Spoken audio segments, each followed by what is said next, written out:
Somebody walks out of testing with a 50 and thinks they got half the questions wrong. They didn't. A 50 on the ASVAB means they scored at or above half the people they're being compared to.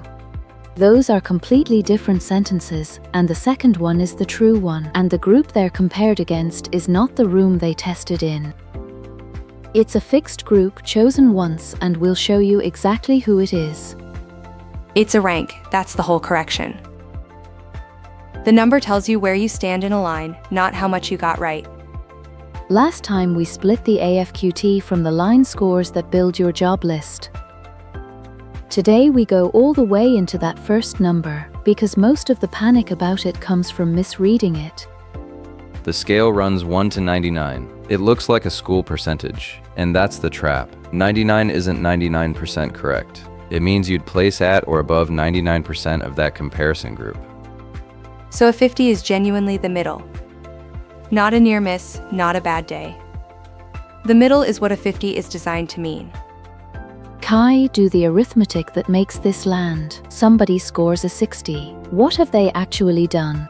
They've placed at or above 60% of the comparison group, which sounds modest until you flip it. 40% of that group is above them, 60% is below, and they have not answered 60% of anything. And that flip is where people lose money, not just confidence. Somebody sees a number in the 30s, decides the military isn't for them, and walks away from a process they were already eligible for. That's the real cost of the misread, not a bruised ego. A door closed by a misunderstanding, which makes the 31 the most misread number on the whole report. People treat it like a failing paper. It isn't a paper at all. Hold on, say what it actually is then. It's a position, and a position moves when you prepare, which is exactly what a grade on a return test does not do. There's one more thing a percentile does not tell you, and it matters more than anything we've said so far. It does not tell you which jobs you qualify for. Not one of them. Because that's the composites, which is a separate calculation entirely. Right, so a viewer who fixates on moving the percentile alone can raise that number and still watch the job they wanted stay closed.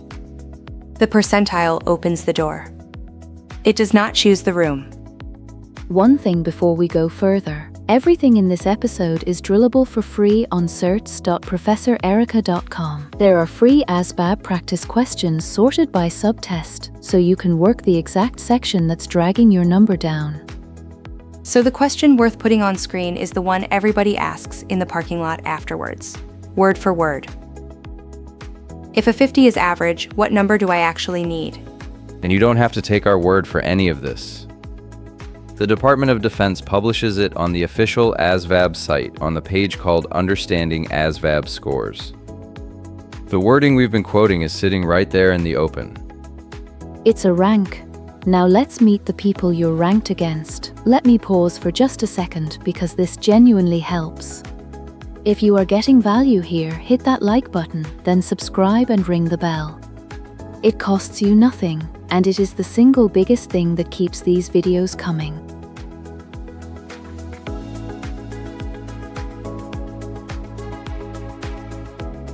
Professor Kowalski is at the desk with us, and she's here to help with the part everybody skips.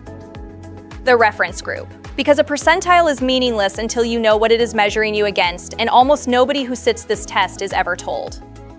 It's a national sample of 18 to 23-year-olds who took the ASVAB as part of a norming study conducted in 1997. That is the yardstick. It was set once, and it stays set. 1997. So the ruler is older than most of the people being measured with it. It is, and that's deliberate, not an oversight. A fixed yardstick is the only way a 50 means the same thing this year as it did last year.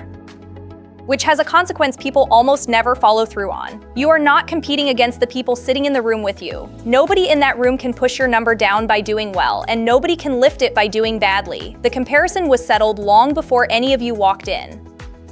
That should take a lot of pressure off, honestly. You're being measured against a whole country's worth of 18 to 23-year-olds, not the 12 people who happen to book the same morning slot as you.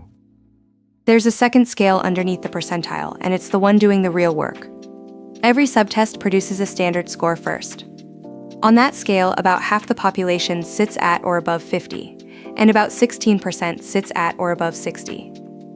So 60 is already the top sixth. That's a much smaller club than it sounds like. It is, and the shape of that scale explains something people find maddening. Near the middle, a few extra correct answers move your percentile a long way, because that is where most of the population is stacked. Out at the edges, the same effort barely shifts it. Sarah, that's the part I'd want on a poster. Improving from the middle is the cheapest gain available. Which is genuinely good news for the person who tested in the 30s and thinks they're a lost cause. They're standing exactly where the scale is most generous to effort. And the reverse is the honest caution. Someone already in the high 80s chasing a few more points is spending study hours for very little movement. Their time is better spent on the technical subtests that feed the composites, because that is where their job list still has room to grow. And those standard scores are the raw material for everything. The 4 verbal and math subtests feed the AFQT percentile, and a wider set feeds every branch composite that decides your job. One scale, 2 very different uses. Which is why I'd rather someone hear the word position than the word score. A grade is a verdict on what you knew that day. A position is a place in a line, and preparation moves you up it. I'll push back 1 degree.